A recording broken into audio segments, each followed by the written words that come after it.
Good evening, everybody, and welcome to Calling All Creatures.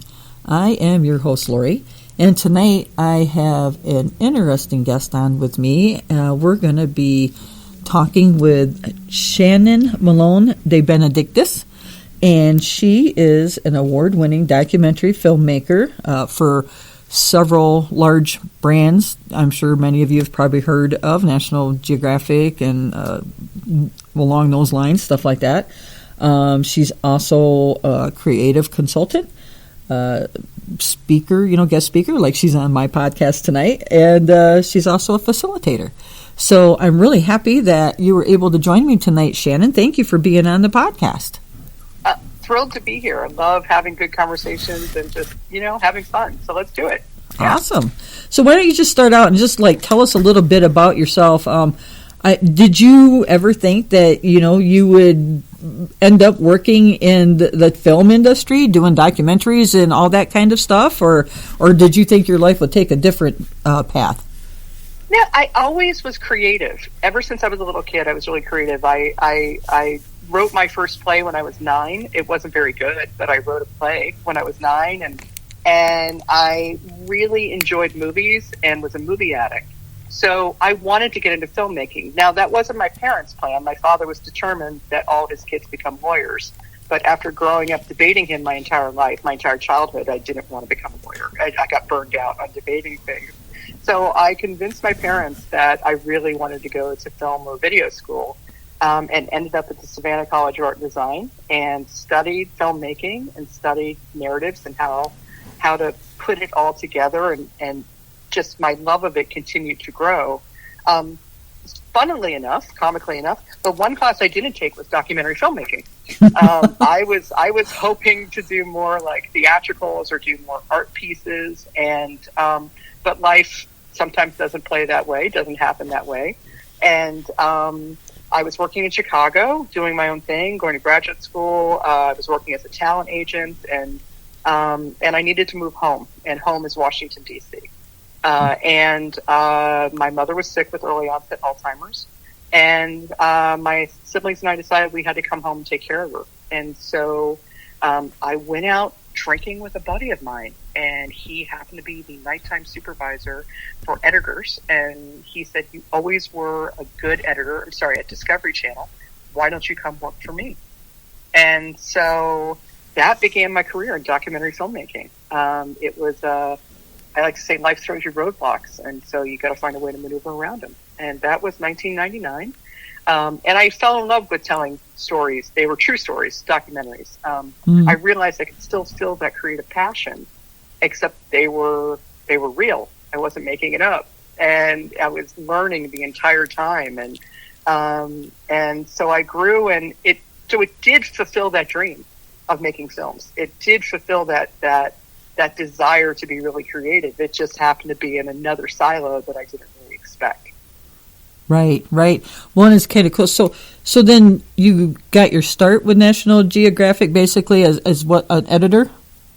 I got my start at the Discovery Channel. Discovery Channel as an editor. And I worked at the Discovery Channel and the Discovery Networks for 8 years. And during my time there, I started as an editor and then worked my way up as a producer/editor. And then my personality is such that I'm good at solving problems, but when a computer breaks down or has a glitch, it just brings out the Hulk in me. So I said, you know what, I'm going to move away from editing. I just can't. It would break me down. And so I just became a full-time producer after that at the Discovery Channel. And while I was there, I got to work on some amazing projects like Discovery Atlas and the U.S. version of Planet Earth. And that was the beginning of my foray into wildlife filmmaking. And then I left Discovery Channel, went over to National Geographic, and while I was there, I was producer, but I also went into show commissioning, what's called development. And I worked with producers all over the globe, finding perfect content, finding really good content for National Geographic, including shows like Taboo and Sharkmen and Wicked Tuna and Search for the Amazon Head Shrinkers. That's one of my favorites. I'm going to have to find that one. Search for the Amazon Head Shrinkers was, it's an incredible expedition about this old film that was found that actually showed the process of head shrinking of the of the Anshore tribe in South America, and we went and tried to determine if it was real, and it turned out it was real. It was this incredible footage that was found. And there's always this fascination, you got, not only is it the anthropological fascination of head shrinking, but also, a 14-year-old kid going, head shrinking, oh my goodness, so it was, that was a very fun special that we did. And then I grew and, a long way away from editing, became an executive and show commissioner and running crews out and helping commission shows during my time at Red Rock and after that. So it's been a growth pattern. And while I was at Red Rock, I became then the producer, and my clients included National Geographic Channel, Disney Plus, Sesame Studios, Netflix, Smithsonian Channel, a wide variety of different clients and a wide variety of content. But primarily, the majority of the work I did was in wildlife filmmaking. Yeah. I got to tell you, when you're talking about becoming a Hulk with the computers, that's been my last couple months, because I basically do a lot of stuff on the computer. So, and mine has been really acting up for the last couple months, and we've been trying to figure it out, and we can't figure out what's going on. And I'm ready to throw these things. Oh yeah, no, I had a problem about a month ago, and my office is in the basement. My husband's office is on the second floor, the upstairs. So we have the main floor in between. And all of a sudden, he just heard this rage scream, and he heard it all the way on the third floor. And the dog hid under the bed, and he's like, "Oh, she must be having computer problems." And I'm like, "This is why I stopped being an editor. I don't have the patience for it. It sets me off for some reason. I can handle other things, but when my computer doesn't work, it just sets me off." Right. I can't blame you. It does me too, because like I said, the majority of my work is on the computer, so it's like, why aren't you working, you stupid thing? Exactly. Yep, I know. I live that. I've been living that the last couple months. And it's funny, because when you said for the head shrinkers of that 14-year-old kid, I was like, oh, the 14-year-old kid in me came out. Yeah, no, it's exactly it. I think there's things that we're just naturally curious about, seeing the world, seeing things, understanding how things work. And I like to say that I try to find that 14-year-old inside of you. And part of that is because most 14-year-olds, not all, but they can understand higher concepts, but they still get really excited about things. They get really jazzed by head shrinking or giant squid, or that sharks are able to move this fast, etc. So those are the things we try to tap into to get people passionate about the stories we're telling, because that's how we feel. We're passionate about it. How can we bring the audience along with us? Right. Well, like I said, I think I'll be honest with you. I have a 17-year-old grandson, and I think if I brought up head shrinkers to him, he would probably be like, "Oh, really?" Yeah. Exactly. So it's not just the younger ones. Nope. All right. Well, why don't you tell us just a little bit about, you actually have won a couple Emmy Awards for some of your documentaries. Can you tell us a little bit about which documentaries they were that you won the awards for? Oh, sure. So I worked on an amazing series with National Geographic and Disney Plus called Secrets of the Whales. It was in collaboration with with National Geographic photographer and incredible collaborator Brian Scarry. And this is during my time at Red Rock Films, and with the directors Brian Armstrong, Andy Mitchell, and just a fantastic crew.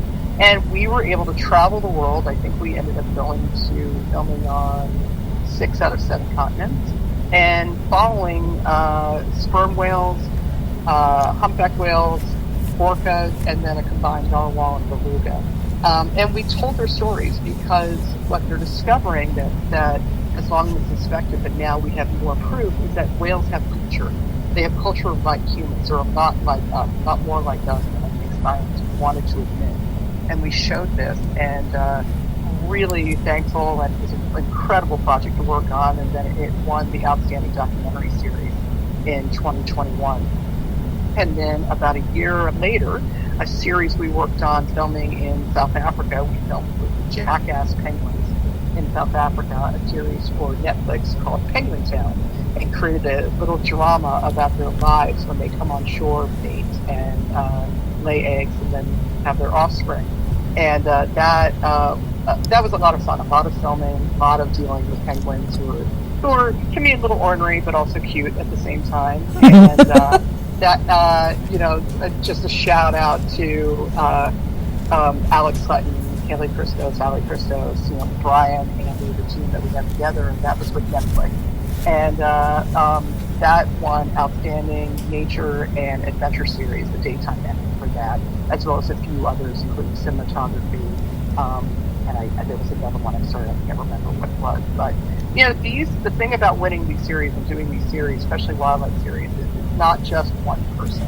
And I jokingly say it's not a team, it's an army it takes to put these things together, because there's so much time out in the field. There's working with collaborators and fixers and directors of photography and producers and editors and sounds and all of that to put together to make it look simple so people can experience it in their living room. And I was really, really proud to be a part of the team, and the fact that we were recognized for this incredible project we got to work on. So it's been a real honor to talk about that and talk about them and be with them through this journey. Yeah, I thought it would be penguins. I thought that would be kind of cute, to work with them and kind of film them. But I would imagine, remember they're wild animals, of course, but they are cute. But they are cute. And in Simonstown, where they are, they go and they'll find backyards, to nest in. They'll find little nooks. They will go and shove people off their beach blanket. It's kind of like it's a coexistence, and they're wild animals, and they were there before us, so okay, they have the right to kind of claim their territory and get a little squawky. And they're called jackass penguins because when they vocalize, it sounds like a jackass. So it's like hee-haw, it sounds. So just imagine all these little birds just like braying at you, So it's cute, and at the same time, it's like, okay, come on, little guy, just move on. Just move on. After a bit, it would be a little bit annoying, I think. Just a little bit annoying, but they really, really are. And one thing that I've enjoyed about doing these documentaries, and what I bring to animal documentaries, is I've always been incredibly sensitive. I cry at the drop of a hat. I became the kind of measure in the office is like, if Shannon starts crying or Shannon gets upset, we're doing our job right. Things are good. That's how we want to do. And I rewatched that series recently again, and I still get choked up. I still laugh. I still care about the birds we profiled. So, the team just did an amazing job, and again, it makes me cry, makes me laugh. It has a reaction for me, the show's a success. And so that's our goal, is to make people really care and feel part of it. Yeah. Yeah. I'll tell you, I'm going to go watch the penguin one just because I like I said, they're cute. But I've got to go. There is penguin sex in the first episode, but penguin sex really is not okay. It's not. And I think I had a friend reach out to me and said, my 6-year-old daughter wants to watch it. What do you think? And I'm like, well, there's penguin sex in the first episode, but it's penguin sex, so it's not really that startling. And he's like, okay, I've been warned. And he messaged me. He's like, that was nothing. I'm like, yeah, it's penguin sex. It's fine. So, it's totally fine. So people, if you're going to watch it, just be forewarned. If you have kids, you may want to just look first before you let them watch it. Just say they're dancing. It's fine. Oh my gosh, that's great. That's great. Penguin sex. Yeah. So, and I actually went and watched. We were talking a little bit before the podcast, but I went and watched the Secrets of the Whales, and I really liked that series. And that one had me in different places. I was crying about some of the things and everything that, and all the pollution and everything that we're doing in these oceans and what it's doing to the whales, I was just like, oh my God. And I mean, I know about it, but when you see it, like that too, and then the turtles and everything, and thank God that, the divers and stuff were helping the turtles out, because, yeah, that's just crazy that some of these nets and the trash and everything in the oceans. And then the one with the narwhal that lost his pod, and he ended up with the belugas, and I was like, oh, please take him in. Oh, please take him in. Yep.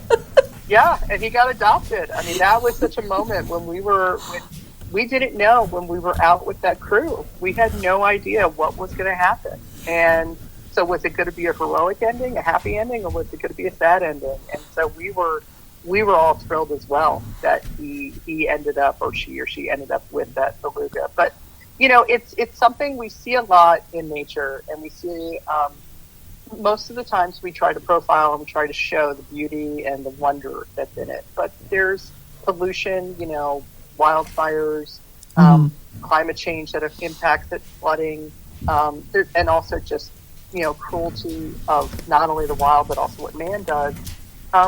We don't try to hide it, but we also don't want to actually amplify it either. And that turtle scene was hugely emotional because, and a difficult decision for us, because typically it's pretty much a code with wildlife filmmakers is we're there to document. We're not there to interfere. We're not there to influence. But that was the situation where, thankfully, the crew, the director out in the field said, you know what, we humans caused this. We're the ones who did this. We're gonna act, because it's not right for something that pollution, the things that have happened, that we're not gonna stand by and just watch this happen. And we got a little guff from some people, but overall, we stood by our decision 100%. Well, those people that gave you guff can go take it right over there, because seriously, because I actually, from talking, to different people, I know about, the code, where you're not supposed to, you shouldn't be interfering in it like that. But because the same thing with the sharks and stuff like that, and the shark nets that they put out along the shores of Australia to try to keep the sharks from getting up, where the swimmers and stuff are, and it's catching all the turtles and other marine life and stuff in these nets. And same thing, they were doing documentaries over there about stuff, and seeing these turtles and other dolphins and stuff like that being stuck in these nets. And they actually made the same call you guys did, and they went and they did free them, because, and I'm sorry, but thank you, and more power to you guys for doing that, because yeah, exactly. I can't believe anybody would even think that. If we can do, I'm sorry. Oh, I was just going to say, I can't believe anybody would even think it would be all right to just watch that animal stuck and suffering like that, to die, because you're not supposed to interfere. That's just, to me, not, especially like you guys said, it was caused by our own pollution. Yeah, we did it. We humans did it, so let's rectify the situation. So, my general feeling is, okay, bring on the guff. I still stand by the decision. We still stand by the decision. Yeah. So, I agree with you. I absolutely agree with you. Yep. I think you probably find a lot more people would stand behind you guys than there would be against that decision. So, anyway. But so, you were talking about, how on the one with penguins and other ones, you've gotten to travel around to a lot of different continents and stuff to do your filming and stuff like that. What's it like getting to travel around and, the globe and do the documentaries and stuff like that? I'm sure you guys have been to some very interesting places while you've been doing this. I've been to some really fantastic places. I also work with people who go to much more crazier places than I do. So I want to make that clear. I am someone, like I mentioned, I fell into documentary filmmaking. I'm a city mouse. I'm fine with being a city mouse. I've gone and filmed and been with crews in different places. And I know people who are more than happy to go sleep on an ice floe for 3 weeks to film polar bears or do things. I'm like, I'm fine with my coffee here in my heated home. So you guys go do that, and I'll catch you on the back end. But I've been really, really fortunate to.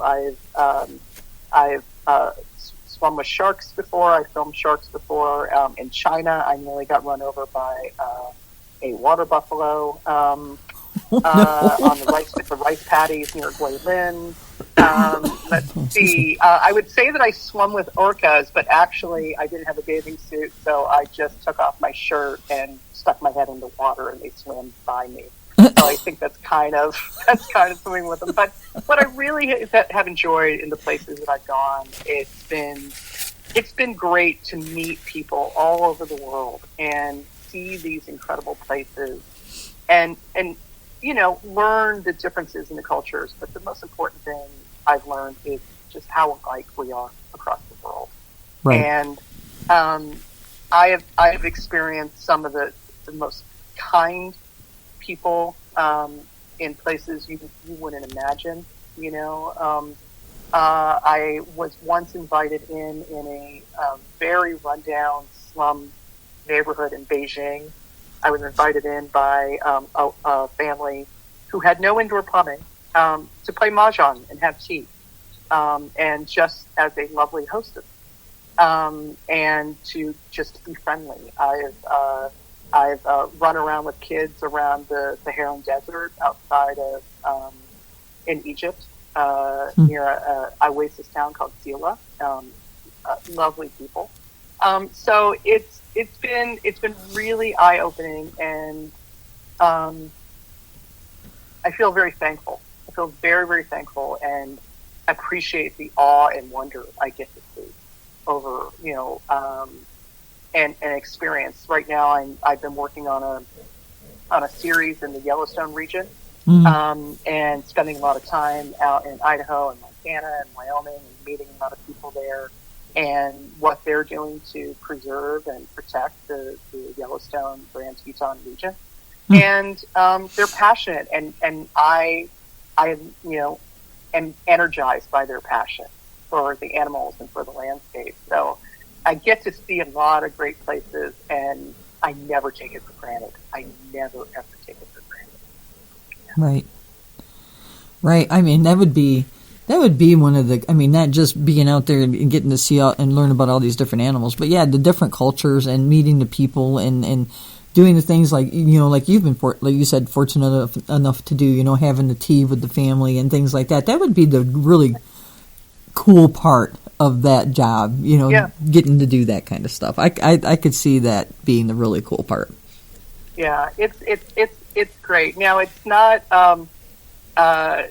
working with the animals are great. One thing I will say is that, and most wildlife filmmakers I think would back me up on this, is we not only have a passion for wildlife and for the wild, but also a really healthy respect for wild animals. Yep. And these are not pets. These are creatures who, they live in their own world, and we're intruding on their world. And so it's something we treat them with a lot of respect and a lot of dignity, and a healthy dose of caution. Exactly. That's right. To describe it. Healthy dose of caution. Yep. Well, and that was going to be my next question was, how hard is it to do these documentaries on wildlife? I mean, you guys don't, these things aren't shot really in shorter periods of times. These films and documentaries are usually done over a period of weeks, months, sometimes years, just depending on what you're doing, and trying to get the, the right times, the situations, the right shots of what you're looking for and stuff like that. So I mean, it must be pretty difficult at times to do these types of documentaries. It's not for people who like things very organized. I've worked with junior people who wanted to be wildlife filmmakers, and they want to have everything planned, everything completely set up, and you know exactly what's going to happen from A to Z from the beginning, and that's not wildlife filmmaking at all. You have to plan for the completely unpredictable situations. And you're right. So, for example, Secrets of the Whales, I believe it was over 2 years of filming. I think the amount of data we came back with, went back to computers, that was all shot with the best cameras on the planet, and I think there was enough data to go to the moon and back in terms of you just laid it out. That's how much footage we came back with. And, whales aren't just hanging out. Animals aren't just hanging out waiting for their close-up. Right. So, yeah, I mean, that's I was on a vacation once, and I was on a cruise ship, and there was some complaining on day 2 that they were really mad. They were on the ocean. Why haven't they seen a dolphin or a shark or a whale yet? It's like, we're not hanging out. This is not like, hey, how you doing? That's just not the case. Right. So, to get these shots, to get the things that people see, it's very time consuming. It's a lot of patience. You work a lot with experts on the ground, scientists, conservationists, tour guides, etc., who commit their day-to-day life of protecting these animals.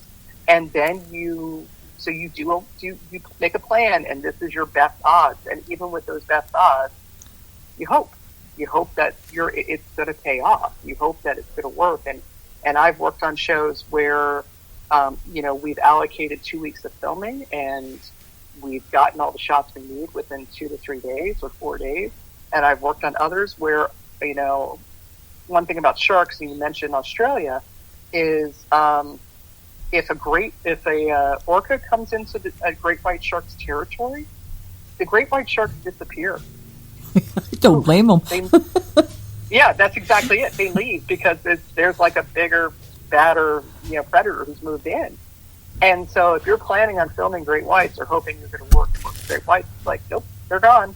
Maybe they'll be back in 4 to 6 months. We had one shoot where a hurricane blew in. Oh, wow. Can't do anything about Mother Nature. Yeah. That's just what happened. So it's a lot of patience. It takes a lot of time, but if you do the research and you do the analysis, the odds get better. The odds really get better. And those are the best filmmakers. The best filmmakers are the ones who look at every possible scenario, get everything lined up, and then it's, okay, the odds are pretty good that the sharks are going to show up here, or the odds are pretty good that, we're going to be able to capture a wolverine moving through the forest. So it's, again, animals, it's probably like adult, kids, animals in terms of easy to work with. Wild animals, not easy. It's not easy. No. And it's funny that you said wolverines moving through the forest, because just a few weeks ago I had someone that with the Wolverine Foundation, and we were discussing wolverines and about how hard it is to see even see a wolverine out in the wild because they're such solitary animals. Yeah. So yeah. Yeah. I have a buddy who works on Wolverine films, and he films in. He's about ready to film he's actually about ready to start another one, and he's filming in Finland, and it's because they know where they are in Finland. Mm-hmm. But they're all over North America. You just never see them. And unfortunately, they're not in Michigan, which the state. Which you'd think they would be. That was a very interesting thing that we brought up during the podcast, because there's only been one Wolverine ever sighted, as far as I know, in Michigan, and it passed away. It was a female. Well, you'll appreciate that. So I had some friends visiting from South Africa, and I brought them here. I live outside Washington, D.C., and I brought them on a walk right near Great Falls in the canal there. And one of them said, "Oh, we saw a badger." And I said, "No." They said, "No, we did. We saw a badger." I said, "There are no badgers in the D.C., Virginia, Maryland area. We don't have badgers." And they're like, "We swear we saw one." I'm like, "Okay." So we're walking back to the car after the hike, and all of a sudden they go, there it is. There's the badger." And I looked and went, "You mean the groundhog?" And they went, "No." Yeah, that's not a badger. That's just a groundhog." And they were like, "Oh, we thought it was a badger." I'm like, "No, it's just like a giant, hamster. That's all." So it was funny to see them, because they immediately thought that it was a badger or that type of family. I'm like, no, sorry, wrong family. That's great. Yeah. That's great. Yeah. You can't blame them. I mean, from South Africa, but still, that's just really funny. Oh, sure. But I was like, "You mean the groundhog?" Yeah. Something we take for granted. And they were like, "Look at it." I'm like, okay, this is probably how they react when we're like, oh, look, a meerkat, when we're in Africa, when we go to Africa. So it was a very funny moment that I will not let them live down. Right. My thinking is if you actually got close enough to see a badger, you might want to try to run. That's that too. Exactly. They're known to be fierce for a very good reason. Same with the wolverine, Exactly. Exactly. There's a reason they're solitary animals. They don't even like each other. No. They have a reputation. Respect the reputation. That gets back to, again, most wildlife filmmakers, we have a healthy respect for the personalities and everything those animals bring to the table. It's like, yeah, I'm not going to go near that. That's okay. That's okay. That's fine. Right. Yeah, I'm good with that too. Oh my goodness. So when you guys are, thinking about making a documentary, what's kind of the process that you guys go through for deciding what you think might make a good documentary? So we first look at what the idea is, and then we want to say, what's going to be the hook that's going to bring in the audience? What's the new discovery or the angle or the thing that makes it feel unique? And do people really want to watch it? Is people interested in this? It could be a big revelation. It could be something like, true crime does this all the time, where you're revealing a breakthrough, like they solved the crime, or you have access to give insight into exactly how it happens. For wildlife documentaries, I think, is there a way that I can present this that feels personal, that makes people passionate about it?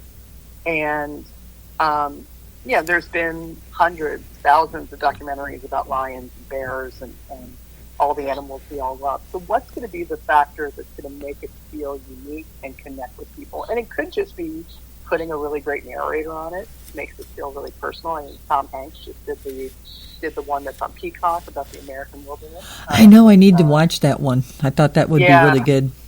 Yeah, and you can see Tom Hanks would bring a very different perspective. He'd bring an interesting insight, to it. So he would make the material feel very new and fresh. And just imagine Forrest Gump talking about animals. I'm just saying. Yeah, that's it. And so it's like, oh, okay, that makes it work. So what's going to make that element that's going to make it feel special? That's going to make it feel like people should watch this, or people will want to watch it. So a show that I developed and executive produced called Inside the Mind of a Cat, that's on Netflix.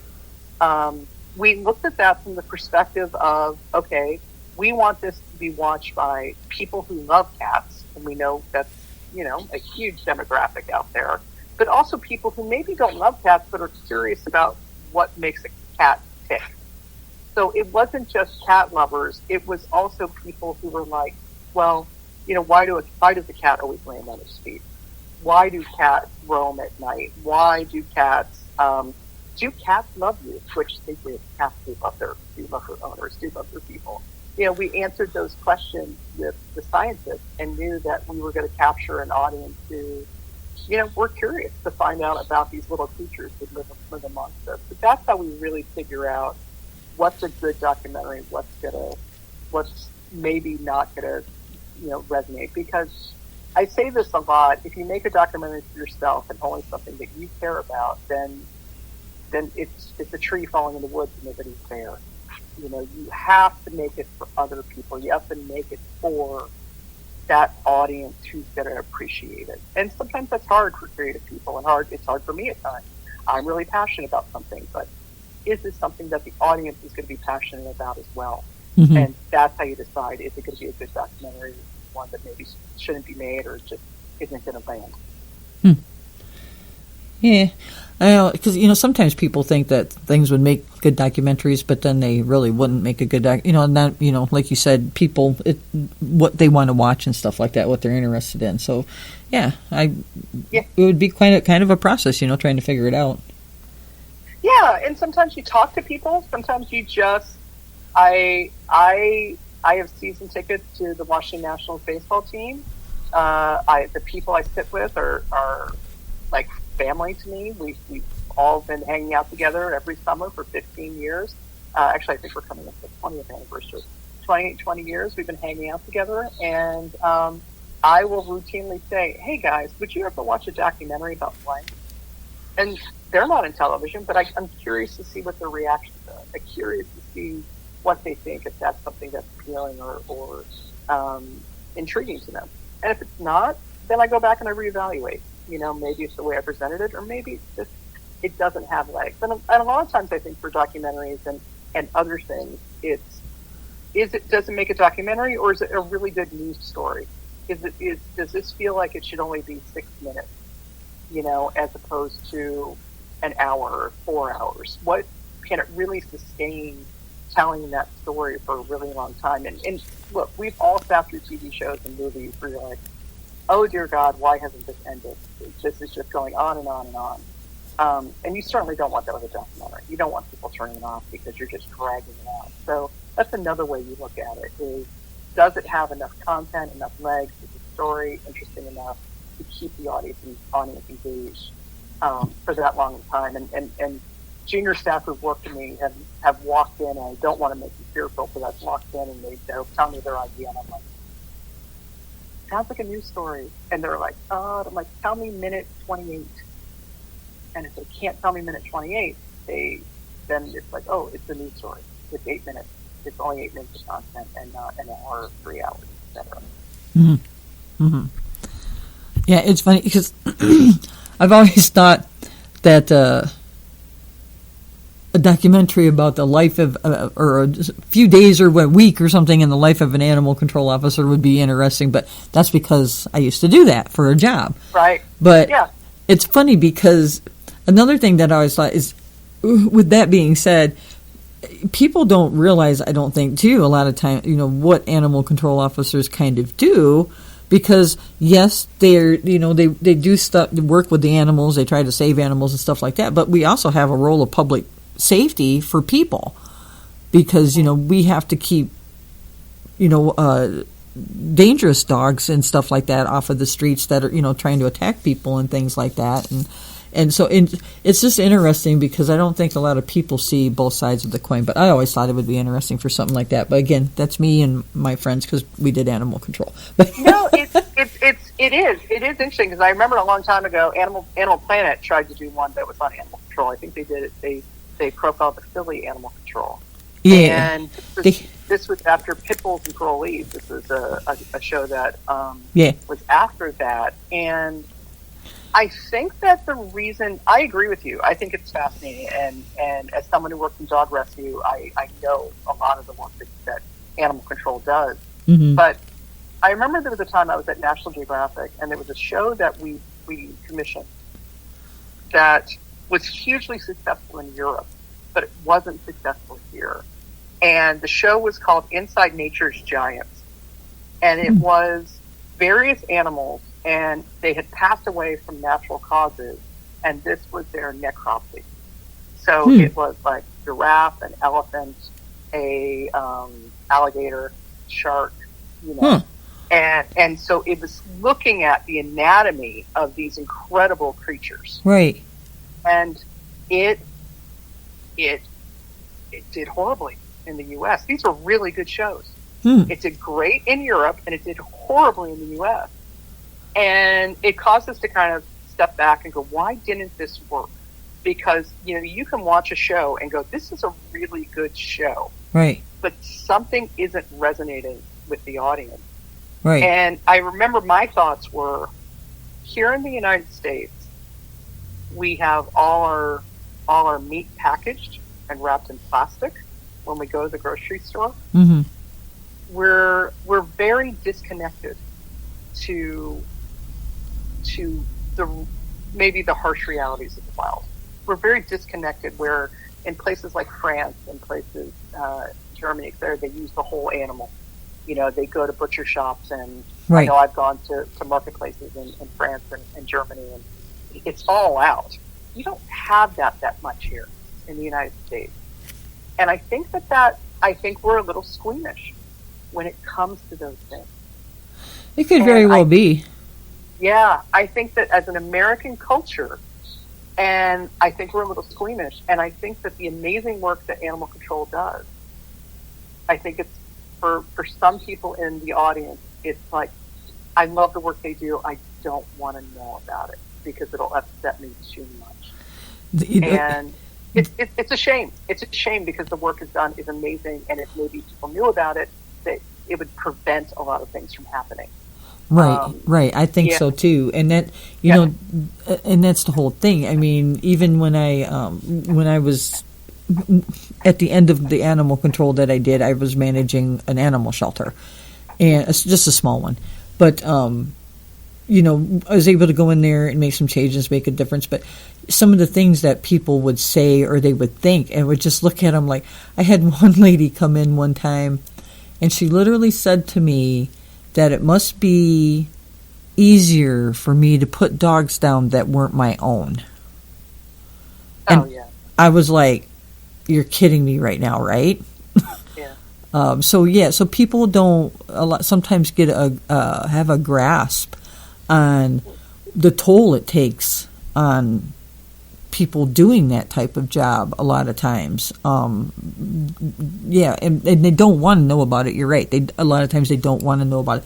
They don't want to know about, oh my gosh, I took, my beautiful little buddy boy in because I decided I didn't have, enough time to spend with him, and I thought he was going to get a great home, and that's not what the outcome was.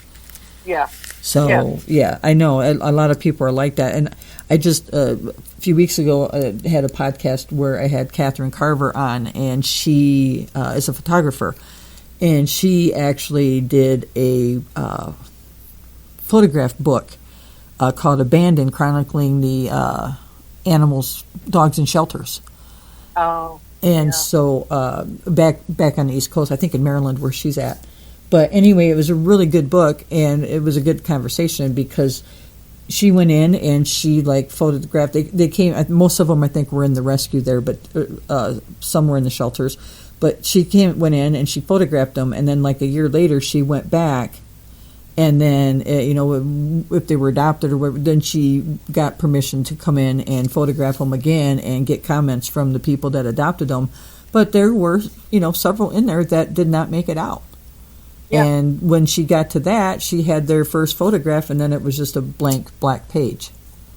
Yeah. So. Wow. Yeah. So very, very good book depicting things like that. She didn't hold back when because people. That's the whole problem. People don't want to know things. They don't want to face things. They want to put their heads in the sand, and that's why things never get changed and things don't get better because they want to ignore things going on, just like with climate change. So many people want to ignore that too, and I'm just like, geez, people, if you just quit listening to everybody around you and just sit back and think about how the weather and stuff used to be back when maybe you were a kid. If you're, say, mine and your ages and stuff like that. I know I might be a little older than you, but when you stop and think about it, the climate was different back when we were kids compared to what it is now.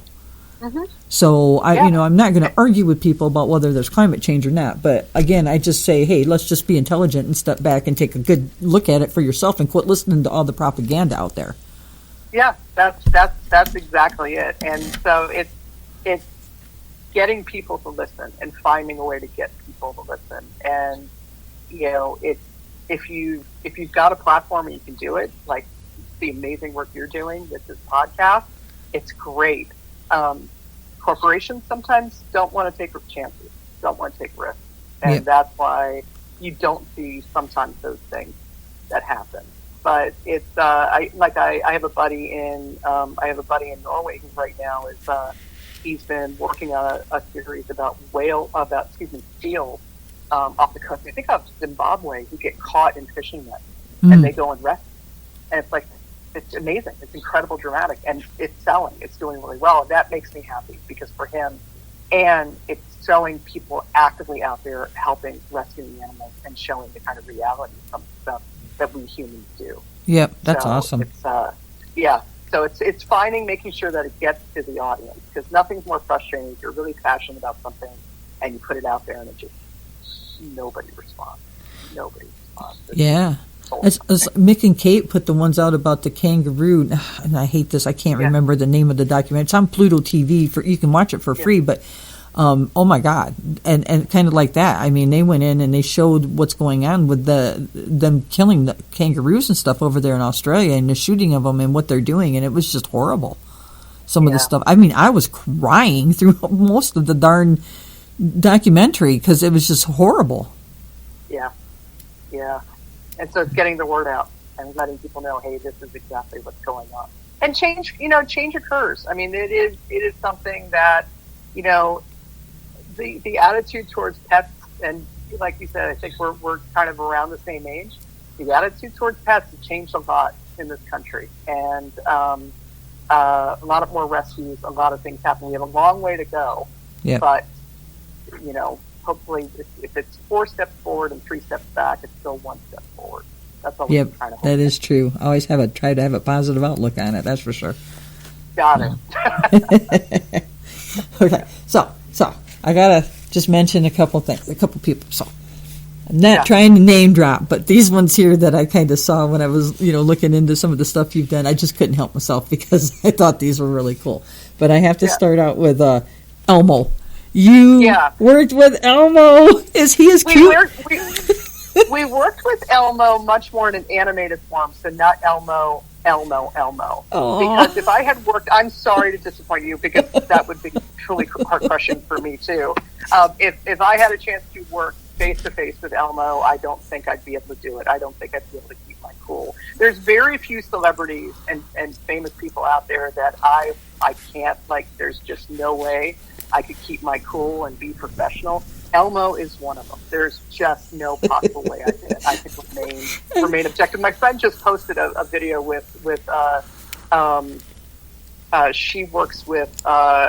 I can't remember Adam's last name, of Mythbusters, and it was they did a thing with Beaker and Dr. Bunsen Honeydew, a video, and I was just like, sweet, I can't believe you kept your blank together. I can't think you worked with Dr. Bunsen Honeydew and Beaker. I couldn't do it with Beaker. Yeah. Just no freaking way I would have been able to remain cool. But we were really lucky to get to do these animal canning videos with Elmo, create a song, and have Elmo sing along with it. Oh, that's so cool. Look, who loves animals? Kids. And so for us, it was just joyous to just have a lot of fun. Yep. Mine would have been also, there's two actually. First, count, because I would have had to do the one, Yeah. Exactly. And then Cookie Monster would be the other one too. Oh yeah. Cookies. No, I mean, if I had a chance to meet Miss Piggy and imitate Five Golden Rings from the 12 Days of Christmas John Denver album, I would have completely lost it. Just absolutely lost it. So. Oh my gosh, it's so funny. These two grown women going crazy over Muppets. They're joy. Exactly. I like Muppets. Of course I like Muppets. Are fantastic. They're awesome. They are. And I always liked Miss Piggy. Oh yeah. Miss Piggy's confident. She's her own woman. Uh-huh. Yeah. And she can protect herself with her high pork chop there. Exactly. Oh my gosh, Miss Piggy. And then the other one on the other end, because I just think I like a lot of the stuff that he's done. James Cameron. What was it like to kind of work with him? It was.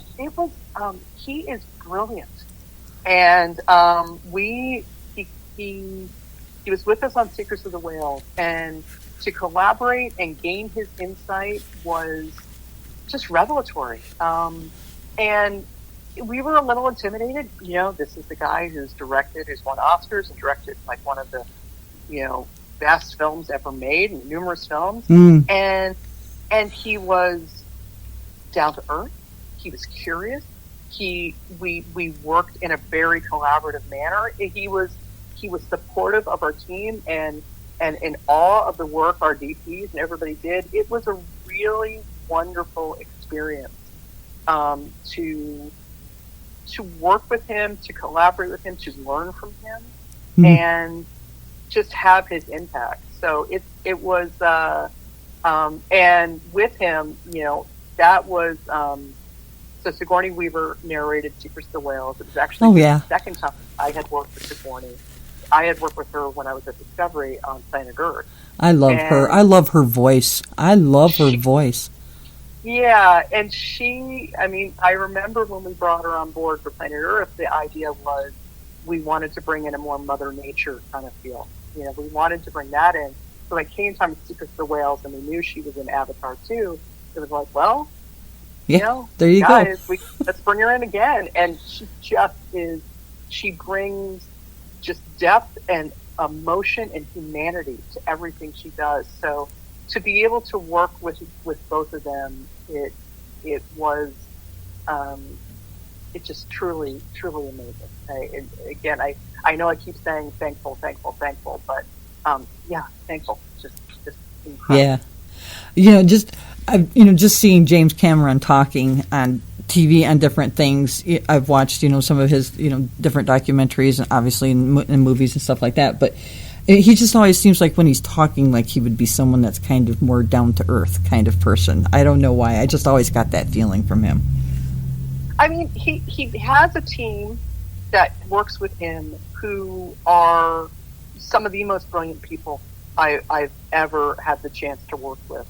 And what I really appreciate is they want to make the best work possible. Mm-hmm. So I'm not saying that it's, everybody has egos, everybody has, pride, and if anybody deserves to kind of be overly prideful, it would be James Cameron, but he wasn't, and his team wasn't. It was, we want to ensure that this is the best possible story that's told. And that was just refreshing. Because, look, I'm just a girl who went to art school who likes to tell stories. And so to have that wisdom and the insight and leadership, it's, if someone had told me that would be part of my producing and my documentary television experience, I'd be like, nah, not a chance. No. Right. No. Yeah, that would be amazing. Yeah. So I know we talked. You really liked the Penguin documentary you did, but is that your favorite documentary, or do you have a favorite documentary? It's hard to say there's a favorite. I mean, look, I'm not going to tell you the ones I hate, but I will. It's hard to say which ones are my favorite. But we worked on a pilot, and I'm going to, for hugely selfish reasons, you'll see when I finish the story. We worked on a pilot called "Who's Your Doggy?" And it was about taking mutts and testing them with their DNA. We had experts try to guess what their mixed breeds were, and then we would reveal what they really were. Oh, that'd be fun. Oh, it was fun. And look, I'm a dog lover, so anytime I get a chance to work with dogs, I am just over the moon. It is, so for me, that was, I know people get jazzed about bears and get jazzed about this, but I'm like, dogs, bring it on. This is what I want to do. I love dogs so much. So we put together a list we put out a call, and we got about 30 different applications.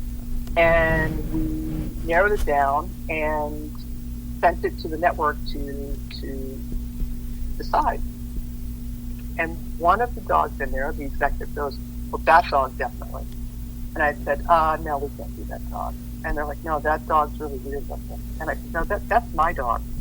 And he said, no, you've got to put that dog in, because look at that dog. That dog's just, look at him. Right? And I said, okay, well, I'm not going to be in the film. I will not be, because we had owners with their dogs. I said, but I'll get a dog walker to pretend to be with them, and it's human.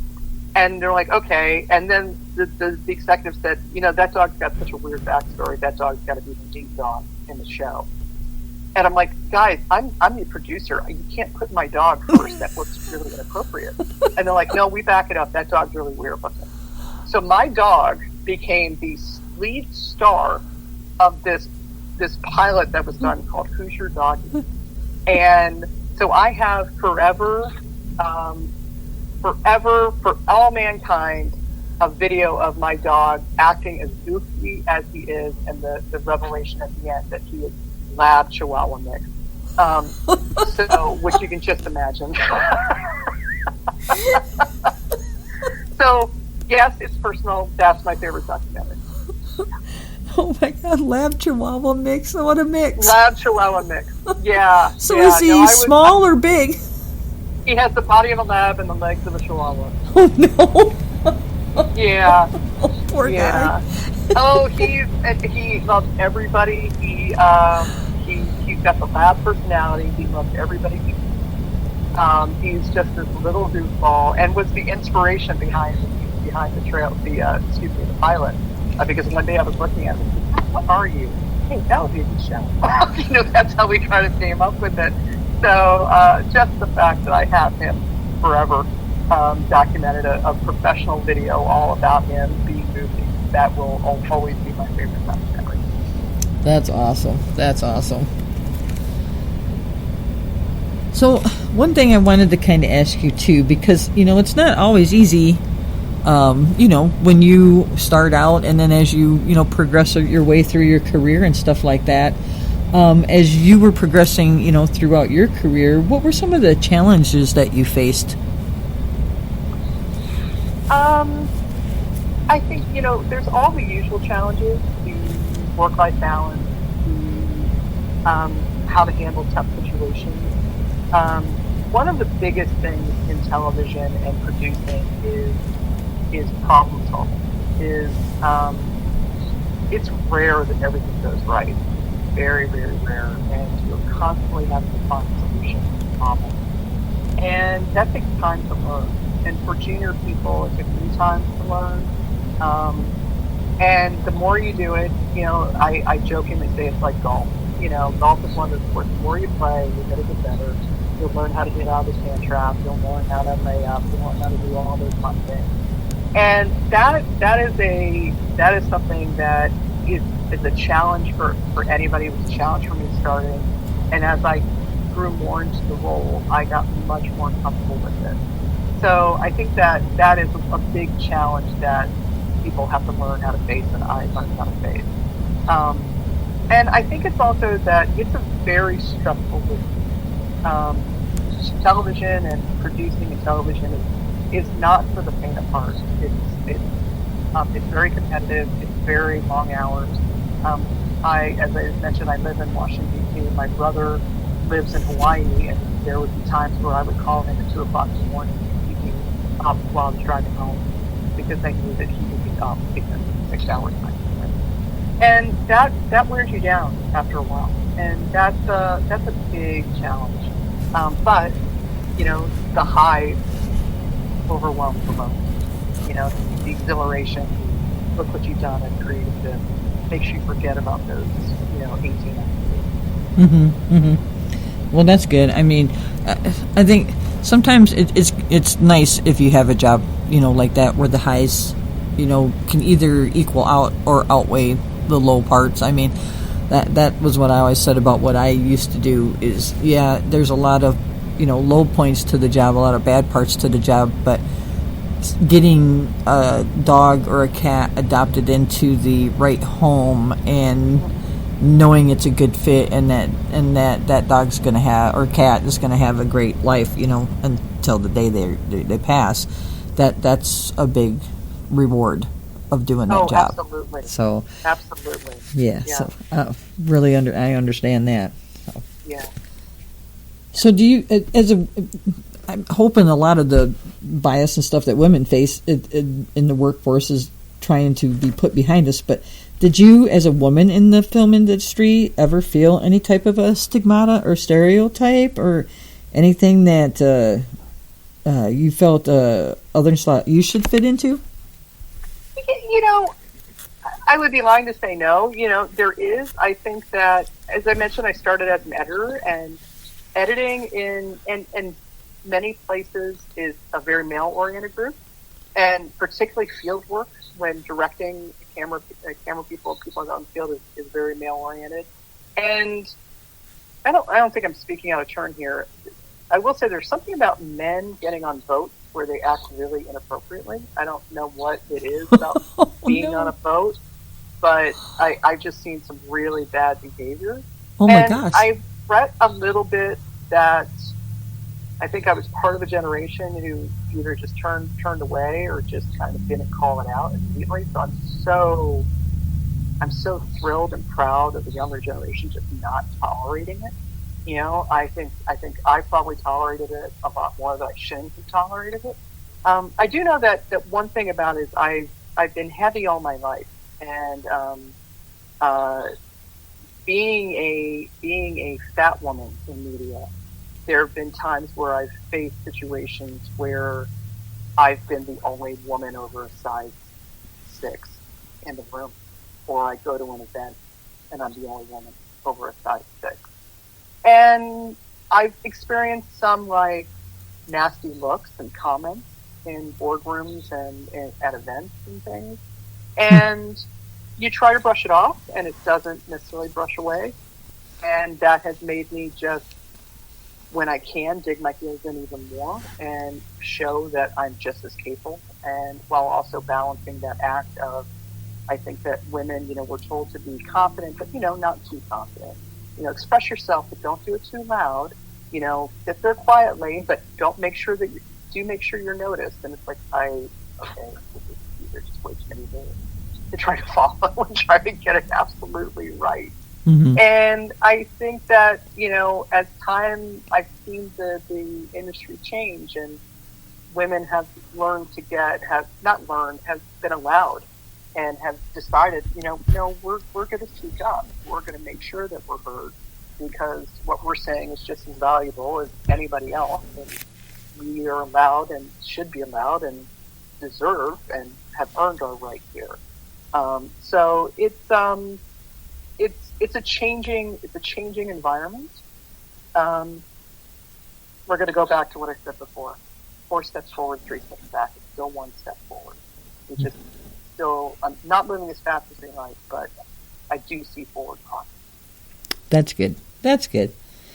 And it's good that, you know, you were able to, you know, dig your heels in and kind of overcome the stuff that you had to face through that. So it's too bad. I was a softball catcher, so, you know, blocking home plate to make sure nobody gets through. Yeah, no, I'm good at that. Yeah, there you go. There you go. Yeah, I'm good at that. Yep. Well, you know, and it's horrible, though, that people, you know, act like that and think like that and stuff like that. It's just, you know, it's like, get over yourselves. Yeah, I don't know. It's something and, you know, I've asked men about it. Men I've worked with. I said, what is it about men on boats that you guys just start misbehaving? And there's a pause, and they're like, my God, you're right. And I'm like, yeah, I don't know what it is. You just misbehave. And I think there's maybe this unconscious psychological, I'm away from home. Like I'm away from mom, dad, whomever. Mm-hmm. But,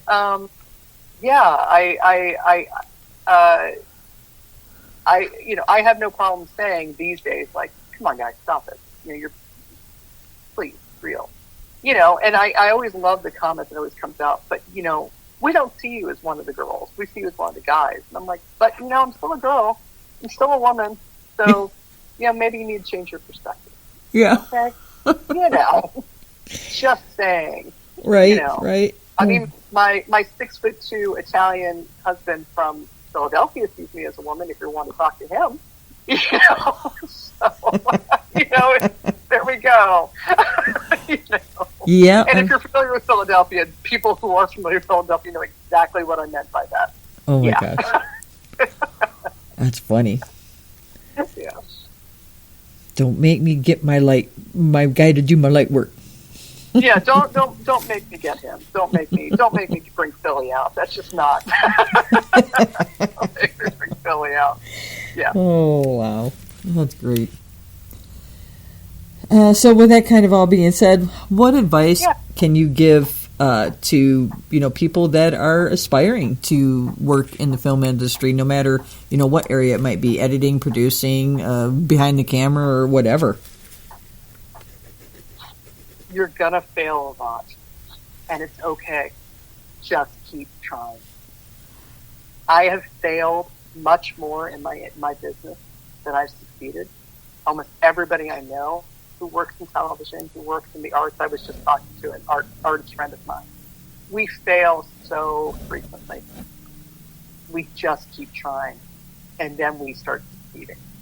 So, when I would develop projects with Red Rock Films, if I got 3 out of 10 pitches, and it was probably more like, I got to say 3 out of 15 pitches greenlit, I'm a huge success.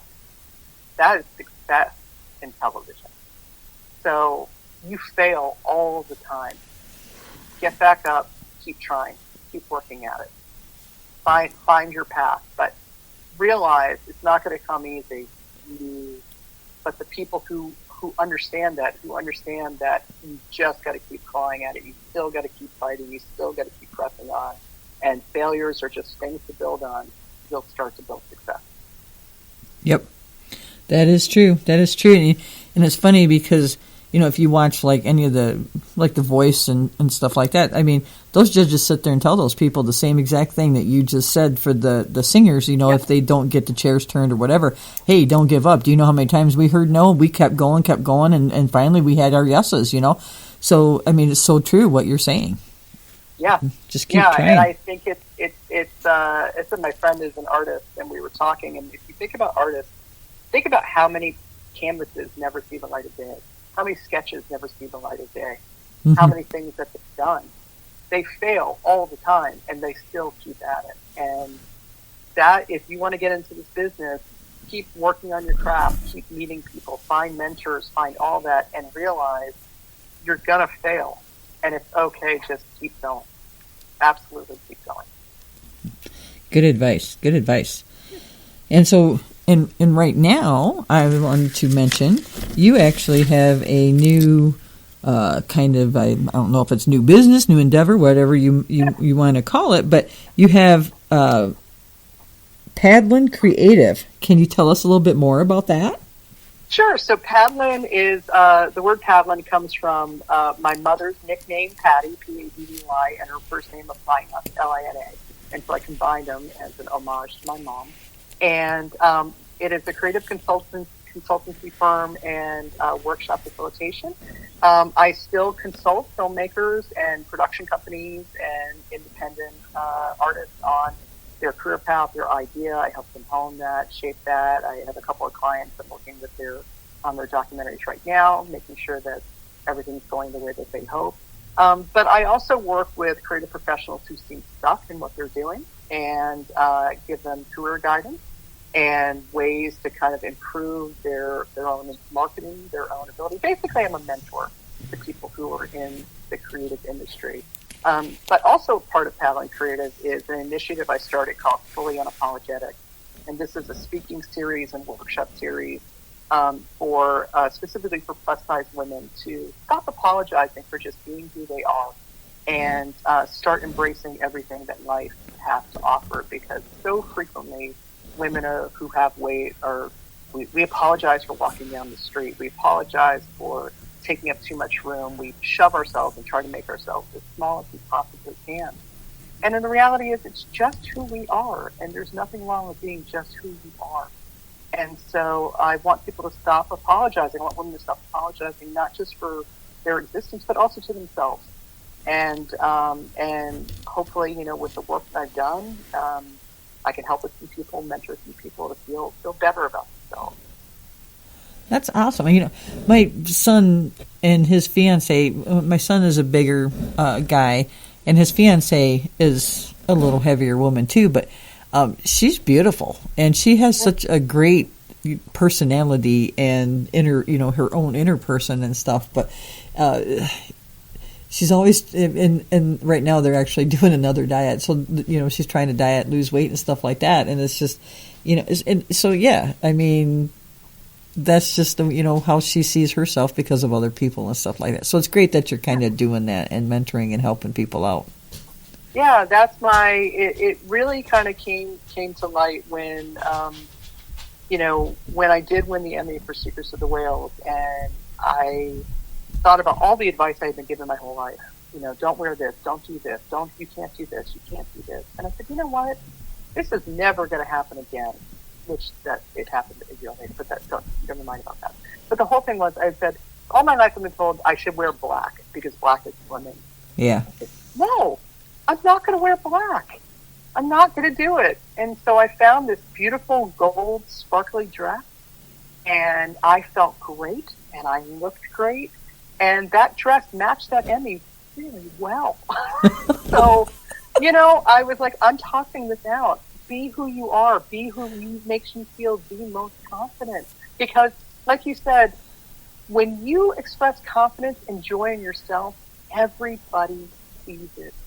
You could be wearing a canvas bag, and if you're confident and radiating joy, nobody's going to care about the canvas bag. Nobody. Yep. Very true. Very true words. All right. Well, we're getting we went a little over on on the podcast, but that's perfectly fine. We've been having such a great conversation. Yeah. But we are getting to the end. So I thought maybe you'd like to throw your website information out there, so maybe people could come and take a look at Paddling Creative and a little bit more of the stuff you're doing, and maybe check out some of the documentaries and stuff that you've done over the years. Absolutely. So my website is paddlingcreative, all one word, .com. You'll find links to some of the video projects I've done, as well as different performances I've given, and links to blogs and essays. You'll also have the opportunity to register for some free webinars I give, both on female empowerment as well as more for creative professionals of how to promote yourself or how to develop an idea. And if you want, just stop by and drop me a line and just say hi. I love talking to people. I love doing things, and this has been fantastic. Thank you for having me on. Yeah, I've enjoyed having you on and talking. Oh my God, it's been a great conversation and laughing, and so it was awesome talking to you and learning more about some of the things you've done and some of the things you've gone through and enjoyed doing all this stuff that you've done. I think it's really awesome work that you guys have done, and like you said, it's not just you; it's your whole team, of people that do all this stuff. You guys are all awesome, and I enjoy the documentaries. Some of them you can find on Disney Plus and National Geographic and stuff like that. Like I said, I was watching The Secrets of the Whales and then The Shark Attack Files. Those are on Disney Plus. So yeah, just take a look and go check out some of Shannon's work. I think you guys will really enjoy it. So, well, Thanks again. I appreciate it. Yeah, and with that being said, I'm just going to go ahead and I'm going to announce my next couple of podcasts are coming up. So you are welcome to stay on while I do that if you'd like, but you are also welcome to jump off because I know you're busy and you're probably got other things to do and it's getting kind of late. So that's perfectly fine if you'd like to do that. And I'm going to jump off. Have a great evening. Okay. All right, you too, Shannon, and thanks again for being on. I really appreciated it. Talk to you later. Bye-bye. All right, bye. All right, everybody. So I hope you guys all enjoyed the podcast with Shannon, and I hope you guys learned a little bit more about making documentaries and the filmmaking industry.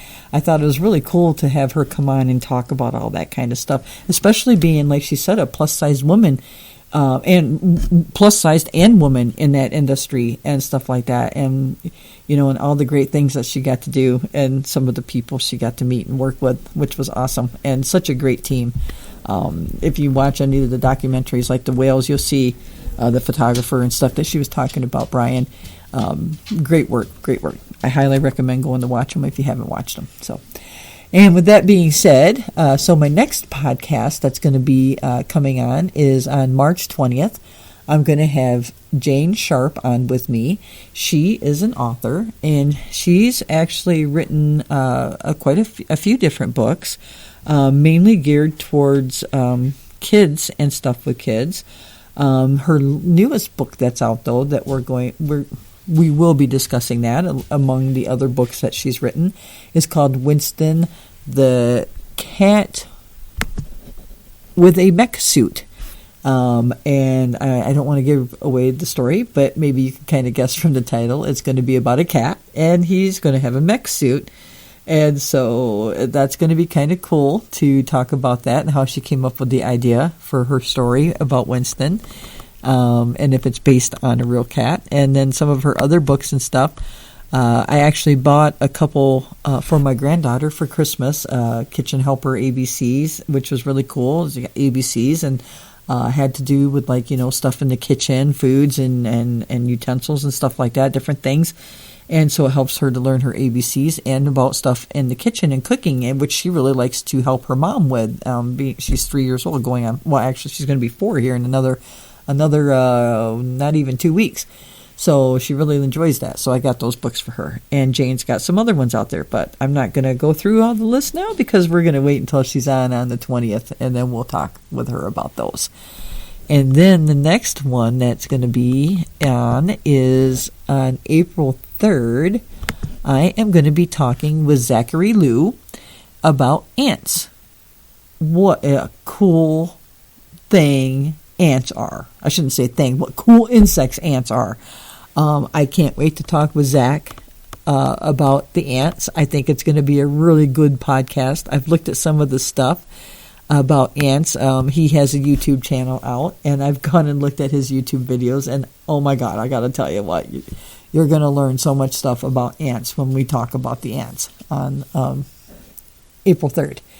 So hopefully you guys can come on back and listen to these next two podcasts.